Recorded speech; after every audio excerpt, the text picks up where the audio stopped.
বিশ্বজুড়ে প্রতি বছর লাখো মানুষ নানা কারণে অবৈধভাবে অন্য দেশে পাড়ি জমায়। কেউ উন্নত জীবনের আশায়, কেউ দারিদ্র্য কিংবা সংঘাত থেকে বাঁচতে।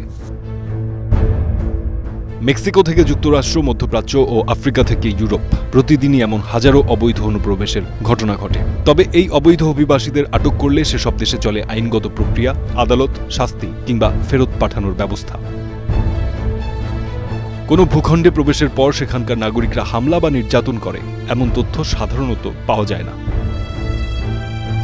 কিন্তু ভারত এক্ষেত্রে পুরোই উল্টো।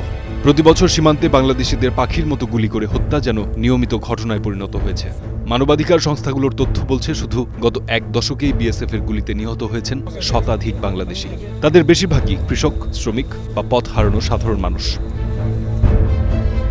অন্যদিকে বাংলা ভাষাভাষী হলেই ধরে এনে রাতের আধারে বাংলাদেশের সীমান্তের ভেতরে ঠেলে দেওয়ার ঘটনাও কম নয়। এটিতে ভারত সরকার ও দেশটির সীমান্তরক্ষী বাহিনী বিএসএফ সরাসরি জড়িত। অবৈধ ও কূটনৈতিক শিষ্টাচার বহির্ভূত উল্লেখ করে এসব কর্মকাণ্ডের প্রতিবাদও জানিয়ে এসেছে বাংলাদেশ।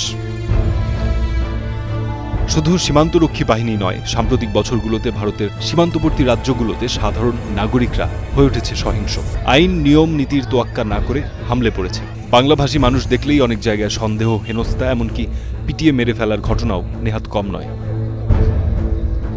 সবশেষ গত মঙ্গলবার ৩ বাংলাদেশিকে পিটিয়ে মেরে ফেলেছে ভারতীয়রা, যাদের লাশ বৃহস্পতিবার ফেরত পাঠায় দেশটির কর্তৃপক্ষ। হবিগঞ্জের চুনারুঘাটের ৩ বাসিন্দার নিথর দেহ যখন ফেরত দেয় বিএসএফ, তখন সেখানে স্বজনের কান্নায় ভারী হয়ে ওঠে চারপাশ। কিন্তু যে মানুষগুলোকে পাশের দেশের মানুষই মেরে ফেলল, কোনো বিচার বা আইন, নিয়ম, নীতির তোয়াক্কা না করে, এর কোনো জবাবদিহি নেই।